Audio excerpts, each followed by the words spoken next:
Don't belong at this table, my mother-in-law said, and she didn't whisper it. She said it clearly, the way someone announces a fact, the way you'd tell a child the stove is hot. Matter of fact, final. The whole table heard it. I set down my fork. My husband's hand tightened around his wine glass, but he didn't say anything. He never did. It was the night of my in-laws' 40th anniversary dinner, held at the private room of Chez Laurent in downtown Charleston, the restaurant my father-in-law had been going to since before I was born. White tablecloths, candlelight, the kind of place where the menus don't have prices, because if you need to ask, you shouldn't be there. I'd saved for 3 weeks to buy the dress I was wearing. A navy wrap dress I'd found on sale at a boutique near my office. I thought it was elegant.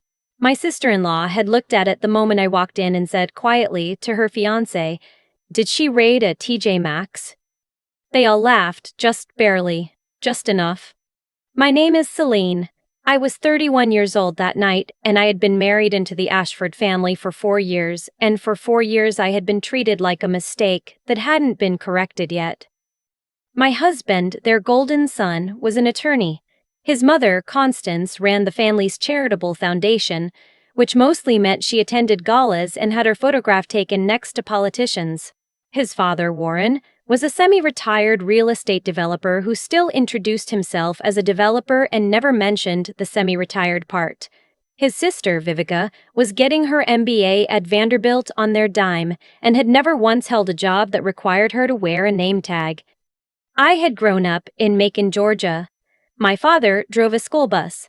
My mother worked the deli counter at a Kroger for 22 years. When I met their son at a conference in Atlanta, I was 25 and already running the analytics division of a healthcare software company. I thought that would count for something. I was wrong. What I was to them was a girl who'd gotten lucky. A project my husband had taken on. A woman without the right last name, the right schools, the right lineage. They were old Charleston money. The kind of money that doesn't talk about money because it never has to. They had portraits on the walls. They had a family plot at a cemetery with an iron gate. They had opinions about my table manners and the way I said, "y'all," and the fact that I'd never been to Europe before the age of 28. That night at Chez Laurent, I had been at that table for 45 minutes and had already been corrected twice. Once about which fork to use by Constance, sweetly. Once about a passing comment I'd made about a local city council vote, by Warren, dismissively. The third correction was the one where she said I didn't belong. I had made the mistake of mentioning gently that I thought the new waterfront development project the city had approved might push out some longtime residents in the East Side neighborhoods. Warren had helped back that project. He didn't take it well. "That's the kind of thinking," Constance said, folding her hands on the table, "that comes from people who don't understand how economic growth works." She looked at me the way you look at a child who has said something embarrassing. "You don't belong at this table, sweetheart. Not for conversations like this." My husband looked at his plate. I looked at Constance. I had been looking at her for 4 years, cataloging, taking notes in a part of my mind I rarely let anyone see. "You're right," I said, and I picked my fork back up. "I'll let the adults talk." Vivica laughed. My husband exhaled. "Before I tell you what happened at the end of that dinner, and why by the time the dessert course arrived, Warren was gray-faced and Constance had stopped smiling, I want to hear from you. Have you ever sat at a table where every single person had already decided what you were worth? Tell me in the comments because tonight we're recalculating." Warren had the sea bass, Constance had the salmon. They were laughing about a couple they knew, some senator's wife who had apparently worn the wrong thing to a fundraiser, when Warren's phone buzzed on the table. He glanced at it once, frowned, set it face down. I watched that. Vivica was telling a story about a professor at Vanderbilt she found insufferable. My husband was nodding. I was doing the thing I had learned to do at these dinners, take up as little space as possible. Smile at the right moments. Don't offer opinions. Don't talk about work. Don't be too much of anything. But that night was different because that night I had something in my bag. A folder. Thin, cream-colored with a single tab. I'd had it printed the week before and had been deciding, every day since, whether to use it. Constance had pushed me into a decision. Warren's phone buzzed again. He picked it up this time, read something and then set it back down, this time a little less smoothly. He reached for his wine. "Everything okay?" my husband asked. "Fine," Warren said. "Just a business thing." I knew what the business thing was. 3 months earlier, I had left the healthcare software company. I hadn't quit. I had sold my stake. The equity I'd quietly built over 7 years, the shares I'd never mentioned to anyone in the Ashford family because they never asked about my work in a way that required an actual answer. I'd been the third employee at that company. I'd helped build the analytics platform that 3 major hospital networks in the Southeast were now running on. When we sold to a private equity group out of Nashville, my cut came out to just over $11 million. I didn't celebrate. I opened a new LLC, moved the money into a diversified portfolio my financial advisor had been helping me structure for 2 years, and started making some very quiet acquisitions. One of which involved a commercial real estate portfolio. One of which included the building where Warren's semi-retired real estate development office still operated out of, on East Bay Street. He had been leasing the top 2 floors for 11 years from a holding company called Meridian South Properties. Meridian South had recently been acquired. By me. Through 2 layers of LLCs that pointed to nothing with my name on it. His rent was up for renewal in 60 days. His phone buzzed a 3rd time. "Warren," I said, setting down my fork again, "is that Meridian South reaching out?" He looked up. Something shifted behind his eyes. Not recognition, not yet. Just the instinct of a man who spent 40 years knowing when something is off. "How do you know that name?" "Because I own them," I said. The table went quiet. Not the polite quiet of a pause in conversation. The different quiet. The kind that has weight. Vivita stopped mid-sentence. My husband turned to look at me. Constance's smile didn't disappear immediately. It kind of diluted the way dye fades in water. "What?" Warren said. I opened my bag and took out the folder. I slid it across the white tablecloth, past the bread basket, past the salt and pepper, until it stopped in front of him. "The notice of ownership transfer. Your new lease terms are in there. They're going up. Significantly." He didn't open it. He stared at it. "This is a dinner," Constance said, her voice tight. "This is our anniversary dinner, Celine. This is not the place." "You told me I didn't belong at this table," I said, keeping my voice even, keeping my eyes on Warren. "I'm clarifying that actually I do. I'm a landlord in this conversation." Warren opened the folder. I watched him read. I had watched a lot of people read documents over the years, and I had learned that you could see the exact moment understanding arrived. With Warren, it was when his jaw tightened and he turned the 2nd page, where the ownership structure was laid out. "You've been acquiring properties," he said slowly, not a question. "For about 18 months, yes." "How?" This from Constance, who had abandoned pretense entirely now. No more sweetness. "You're a salaried employee. You." "Was?" I said. "I was a salaried employee. I was also an equity partner. We sold the company in March. I probably should have mentioned that at the time, but no one in this family has ever asked me a direct question about my work, so." My husband was staring at me, not with anger, with something I didn't have a name for in that moment. Something that looked like he was seeing me for the first time and wasn't sure yet how to feel about it. "Celine," he said, quietly. "I'm not finished," I said. Just as quietly. I wasn't cold about it. I wasn't performing. I was just finally done performing something else.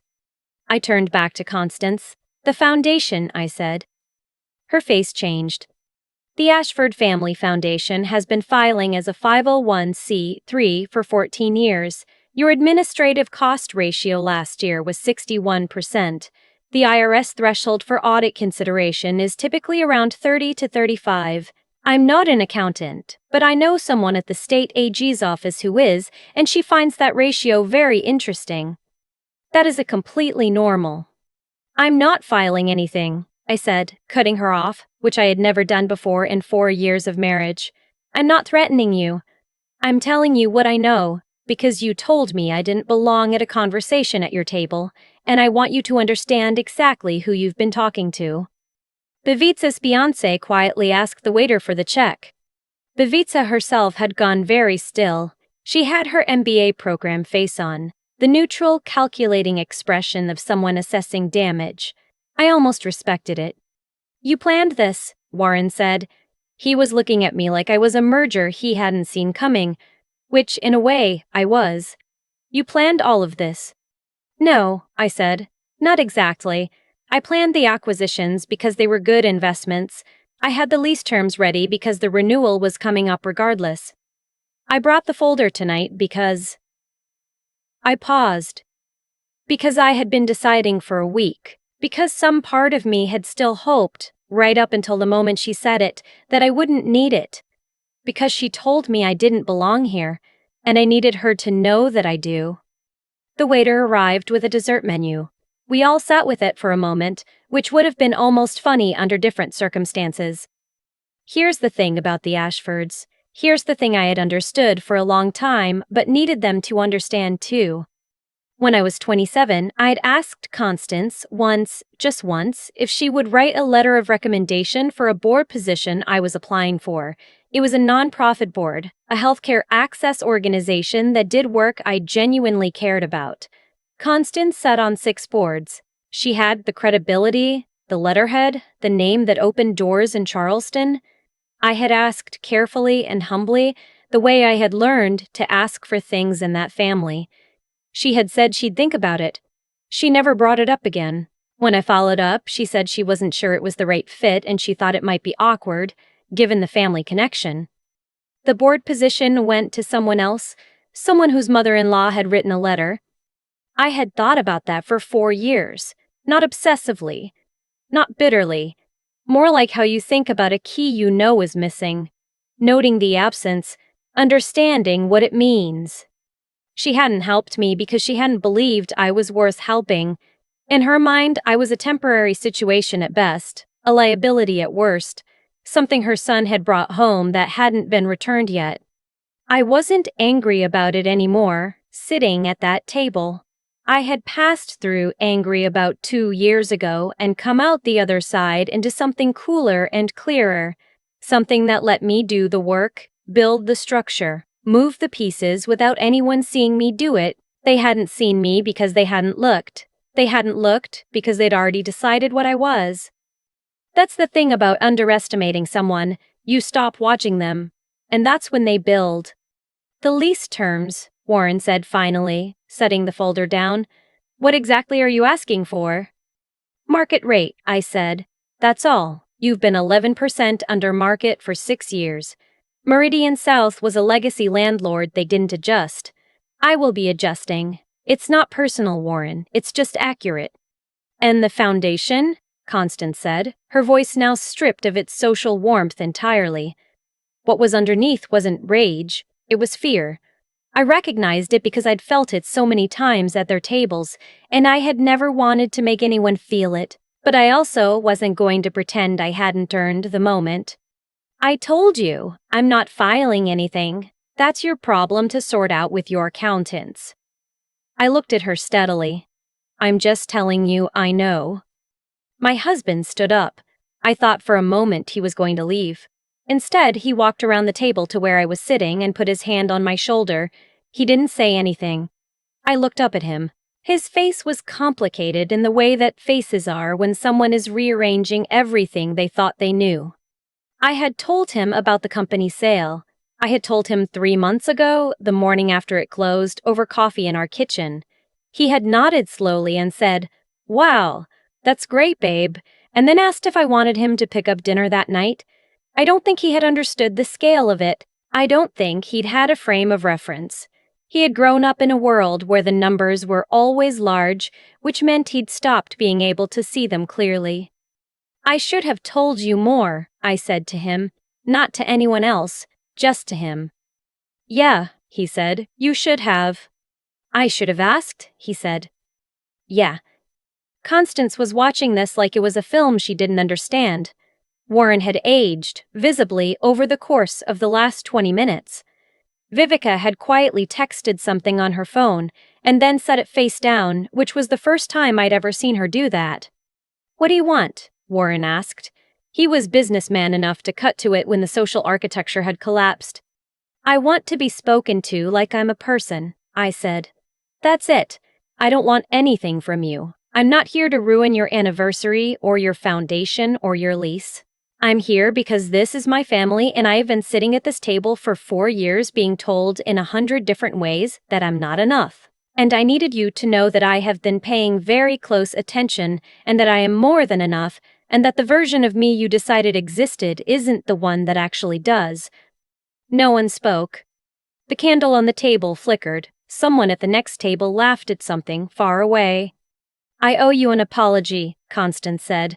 It came out stiff, the way an apology comes out when someone has very little practice with them. "Tonight what I said was unkind." "It was," I said. "I didn't know." "That I had money?" I said. "I know, that's what I'm telling you. You didn't know, because you didn't ask.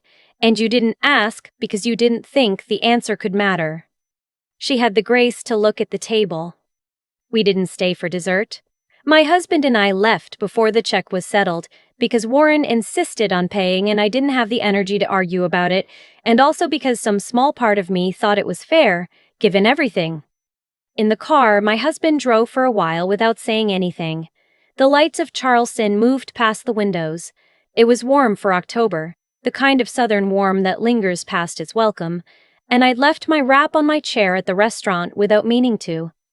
"The folder," he said finally. "How long have you had it?" "A week." "Were you going to use it no matter what?" I thought about that honestly. No. I was going to use it if she gave me a reason. She gave me a reason in the first 45 minutes. He nodded. "The $11 million. "Yes." "And the properties." "There are 4 of them in the Charleston area. The East Bay building is the largest." He was quiet again. Then, "Why didn't you tell me more? Really?" I looked out the window at a stoplight. A woman was walking a dog on the sidewalk. The dog was enormous, some kind of Irish wolfhound, and it was pulling toward a bush with great determination. "Because every time I tried to talk about my work," I said, "the conversation ended in about 90 seconds. Not because you were unkind, because you didn't have questions. And after a while, I stopped trying to make people ask questions they didn't have." He was quiet for a long time after that. Then he said, "I'm going to have a lot of questions now." "I know," I said. "Starting with what you're planning to do with the other 3 properties." And for the first time that evening, I laughed. Actually laughed. The dog was still pulling toward the bush. The light turned green. 3 weeks later, Constance called me. Not texted, called, which she had never done before in 4 years. She asked if I would be willing to have lunch. Just the 2 of us. She said she had been thinking about what I'd said. She said she had been thinking about a lot of things. We met at a place of my choosing. A small southern spot in the West Ashley neighborhood, with communal tables and sweet tea in mason jars and a line out the door on weekends. Not chaise laurent. She wore a blazer and looked slightly uncomfortable and ate an entire piece of cornbread without commenting on it, which I took as progress. She didn't ask about the foundation, I didn't bring it up. We talked about my work, actually talked, for the first time I could remember. She asked questions I didn't expect her to have. She was smarter than she'd ever let herself be around me, which made me sad in a complicated way. "I made assumptions," she said at the end of her coffee. "I do that. My husband does it too. It's a habit of people who've had things a long time." "I know," I said. "I grew up watching people make those assumptions about my parents. My mother has worked the same job for 22 years and she knows more about the people in her neighborhood than anyone I've ever met. Nobody ever asked her anything either." Constance looked at her coffee cup. "I'd like to do better." "Okay," I said. "Then do better. I'm not asking for much." She wrote the letter of recommendation eventually, not for the board position I'd missed, that window had closed. For a different one. A hospital system advisory board in Colombia. A better fit, honestly. A better room. My father-in-law renewed his lease at market rate. He didn't like it. He signed it. My husband started asking questions about my work, about my plans, about what I thought in general. It turned out we had a lot to talk about once we started. We still have a lot to talk about. We're still figuring out how to do that, the two of us, in the honest way instead of the careful way. It's slower, it's harder. It's the only way that's real. I didn't do any of it to punish them. I want to be clear about that, because I've thought about it a lot in the months since. I did it because I was tired of being invisible to the people who were supposed to see me. I did it because Constance said I didn't belong at her table, and I had spent 4 years letting small versions of that statement rewrite how I held myself in rooms. I did it because the girl from Macon who waited tables and saved her money in a jar on her dresser built something real and meaningful, and no one in that house had ever thought to ask what her name was on the door. It wasn't revenge, it was introduction. My name is Celine, and I have been here the whole time. I keep thinking about that folder, the way it slid across the white tablecloth, the way Warren's hand went still when it stopped in front of him.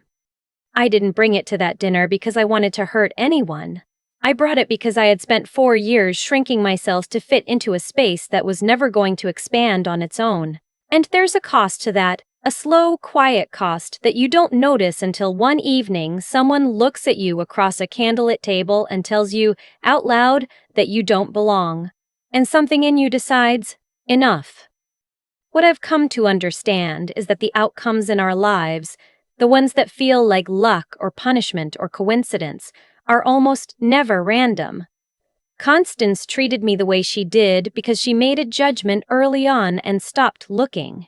Warren signed a below-market lease for 11 years because he trusted a landlord he'd never scrutinized. I built something real in the silence they created around me because I had no other option but to be serious about my own life. Every one of those things was a cause with an effect trailing behind it. None of it was fate. All of it was accumulated choice. The thing about integrity, about doing the right thing even when no one from that world is watching you, even when no one from that world thinks you're worth watching, is that it compounds. Not in a dramatic way, not in a way you can see month to month, but 7 years of honest work, of showing up and doing the job correctly, of not taking shortcuts with the people who trusted me professionally, turned into something I could stand behind. I didn't build the company because I wanted to prove something to the Ashfords. I built it because the work mattered to me. The proof was a side effect. And the intelligence required to get there wasn't just the technical kind. It wasn't just knowing how to build analytics platforms or structure an acquisition. It was the intelligence of paying attention, of watching how power moves in a room, of understanding that the people who underestimate you are also the people who stop monitoring you, which means they stop seeing the things you're building. I use that. I'm not ashamed of it. I used every dinner, every dismissal, every don't belong here as information. I filed it away. I let it sharpen me. But the part I'm most proud of, more than the sale, more than the folder, more than the look on Warren's face, is that I didn't become them. I raised the rent to market rate because it was accurate, not because I wanted to punish him.